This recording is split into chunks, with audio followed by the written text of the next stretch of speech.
Good afternoon प्रिय विद्यार्थियों।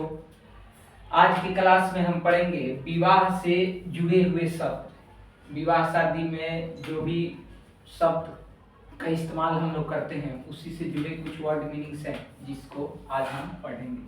सबसे पहला आता है GROOM, ग्रूम। GROOM, ग्रूम यानी दुल्हा। अगला देखेंगे ब्राइड, BRIDE, ब्राइड यानी दुल्हन। अगला देखेंगे मैरिज, MARRIAGE, मैरिज। मैरिज यानी विवाह, मैरिज यानी विवाह। उसके बाद देखेंगे वाउज, WVOWS, वाउज यानी फेरे। जो विवाह के फेरे होते हैं उसको अंग्रेजी में वाउज बोला जाता है, VOWS। अगला देखेंगे फेयरवेल, FAREWELL, फेयरवेल यानी विदाई। जो विदाई होती है उसका अंग्रेजी फेयरवेल होता है। अगला देखेंगे wedding procession, WEDDING PROCESSION, wedding procession यानी बारात, बारात। अगला देखेंगे wedding garland, WEDDING, wedding GARLAND, wedding garland यानी बरमाला। बर को जो माला पहनाया जाता है वह बरमाला। अगला देखेंगे garland exchange, GARLANDEXCHANGE, garland exchange यानी जयमाला, जयमाला। अगला देखेंगे turmeric ceremony, TERMERIC, turmeric ceremony यानी हल्दी। हल्दी का जो रस्म होता है उसे टर्मरिक सेरेमनी कहते हैं।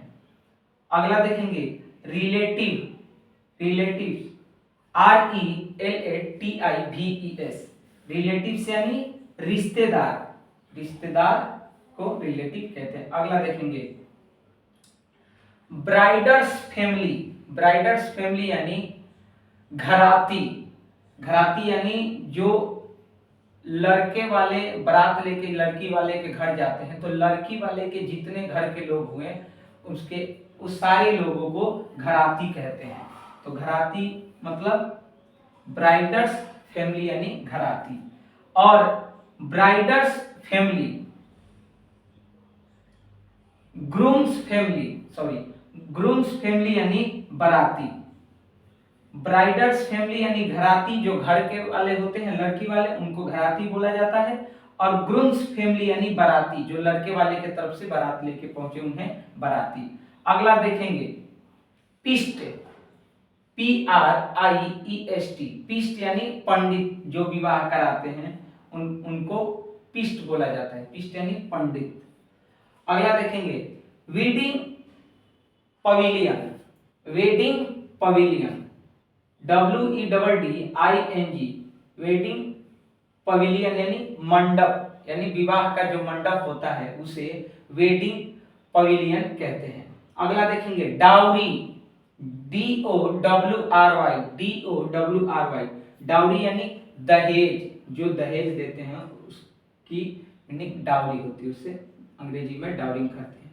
अगला देखेंगे wedding attire, WEDDING, wedding ATTIER, wedding attire यानी जोड़ा, विवाह का जोड़ा। अगला देखेंगे इंगेजमेंट, ENGAGMENT, एंगेजमेंट यानी मंगनी, एंगेजमेंट यानी मंगनी। ये रहा आज के क्लास में विवाह से जुड़े हुए कुछ शब्द अंग्रेजी और हिंदी के। तो इसे ध्यान से देखें और समझें, याद करें। शादी विवाह के मौके पर इन मीनिंगों का उपयोग होता है। अंग्रेजी में बहुत सारे विद्यार्थी या बहुत सारे कॉमन लोग हैं जो इन वर्ड मीनिंग को नहीं जान पाते तो ये ध्यान में रखने वाले योग्य हैं जो अंग्रेजी वर्ड मीनिंग है विवाह से संबंधित जुड़े हुए शब्द। जय हिंद, जय भारत प्रिय विद्यार्थियों।